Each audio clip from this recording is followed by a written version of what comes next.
মানুষ কবর থেকে উঠে দাঁড়াবে খালি পায়ে, উলঙ্গ অবস্থায়, ভয়ে কাঁপতে কাঁপতে। চোখে থাকবে আতঙ্ক, হৃদয়ে থাকবে অজানা ভয়। কেউ বলবে, হায়, আমাদের ঘুমের জায়গা থেকে কে আমাদের উঠিয়ে দিল? আর মুমিনরা বলবে, এটাই তো ছিল রহমানের প্রতিশ্রুতি।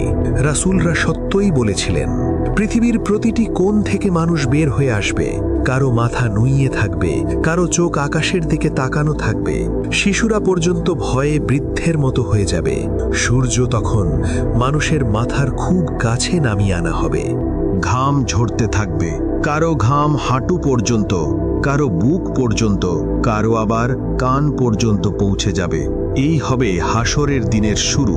এখানে আর কোনো লুকানোর জায়গা থাকবে না, কোনো পরিচয় কাজ করবে না, কোনো ক্ষমতা কাজে আসবে না। এখানে থাকবে শুধু একজন বান্দা আর তার রব। আর সামনে অপেক্ষা করবে সবচেয়ে দীর্ঘ সময়, হিসাবের অপেক্ষা। তারপর সব মানুষকে একত্রিত করা হবে এক বিশাল ময়দানে। এই ময়দান হবে হাসরের ময়দান।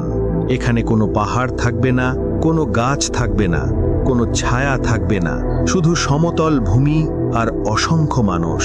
আদম আলাইহিসসালাম থেকে শেষ জন্ম নেওয়া মানুষ পর্যন্ত সবাই এখানে উপস্থিত থাকবে।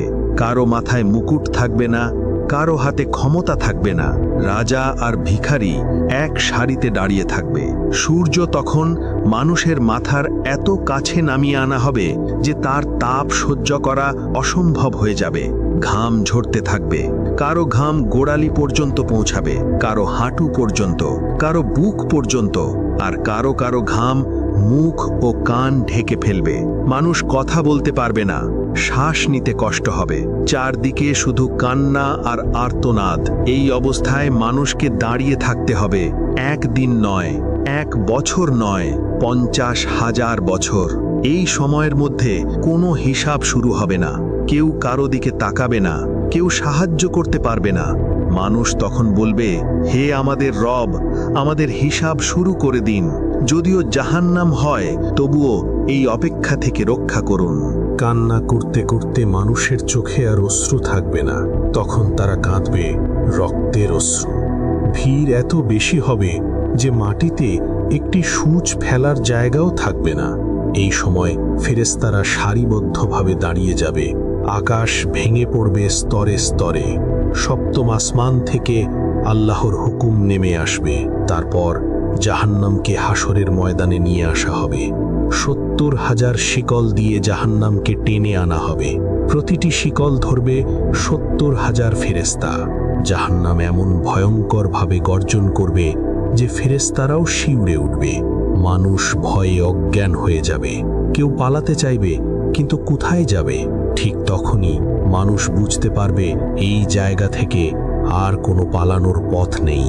আর তখনই মানুষ অপেক্ষা করতে থাকবে একজনের জন্য, একজন মাত্র মানুষের জন্য, যিনি এই ভয়াবহ অপেক্ষার অবসান ঘটাতে পারবেন। হাসরের ময়দানে 50,000 বছরের অপেক্ষার পর মানুষ আর সহ্য করতে পারবে না। ভয়, তাপ, তৃষ্ণা আর অপমান সব একসাথে হৃদয়ে ভেঙে দেবে। মানুষ একে একে নবীদের কাছে যেতে শুরু করবে। তারা বলবে, আপনি আমাদের জন্য আল্লাহর কাছে সুপারিশ করুন, এই ভয়াবহ অপেক্ষার অবসান ঘটান। কিন্তু এক নবী থেকে আরেক নবীর কাছে গিয়ে মানুষ হতাশ হয়ে ফিরে আসবে। অবশেষে সবাই এক জায়গায় একত্রিত হবে। সবার চোখ তখন একজনের দিকে তাকিয়ে থাকবে। তিনি হলেন আল্লাহর সর্বশেষ রাসূল সাল্লাল্লাহু আলাইহি ওয়াসাল্লাম। নবী সাল্লাল্লাহু আলাইহি ওয়াসাল্লাম এই ভয়াবহ দৃশ্য দেখে আর সহ্য করতে পারবেন না। তিনি সিজদায় পড়ে যাবেন, এমন সিজদা যার মতো সিজদা তিনি আগে কখনো করেননি। আল্লাহ তাআলা তখন বলবেন, হে মুহাম্মদ, আপনার মাথা তুলুন। আপনি যা চাইবেন দেওয়া হবে। আপনি যে সুপারিশ করবেন তা কবুল করা হবে। এরপরই হিসাব শুরু হবে। হঠাৎ করে আকাশ ভরে যাবে উড়ন্ত আমলনামায়। প্রতিটি মানুষের জন্য একটি করে আমলের বই। কোনো ভুল থাকবে না, কোনো কিছু বাদ যাবে না। সব লেখা থাকবে, গোপন পাপও, লোকচক্ষুর আড়ালের কাজও। মানুষ তাদের আমলনামা গ্রহণ করবে। যাদের ডান হাতে বই দেওয়া হবে তাদের মুখ উজ্জ্বল হয়ে উঠবে। তারা আনন্দে চিৎকার করবে, নাও, আমার বই পড়ে দেখো। আমি জানতাম আজ আমার হিসাব হবে, কিন্তু যাদের বাম হাতে অথবা পেছন দিক থেকে বই দেওয়া হবে তাদের চেহারা কালো হয়ে যাবে। তারা বলবে, হায়, আমাকে যদি এই বইটাই না দেওয়া হতো, আমি যদি জানতাম না আমার হিসাব কি। তারপর শুরু হবে সূক্ষ্ম প্রশ্ন, নামাজ, সময়, চোখের দৃষ্টি, কানের শোনা, জিহ্বার কথা, সব কিছুর হিসাব। অন্যের হক নেওয়া হলে সেদিন টাকা দিয়ে নয়, নেকি দিয়ে পরিশোধ করতে হবে। আর যাদের নেকি শেষ হয়ে যাবে তাদের ওপর অন্যের গুনাহ চাপিয়ে দেওয়া হবে।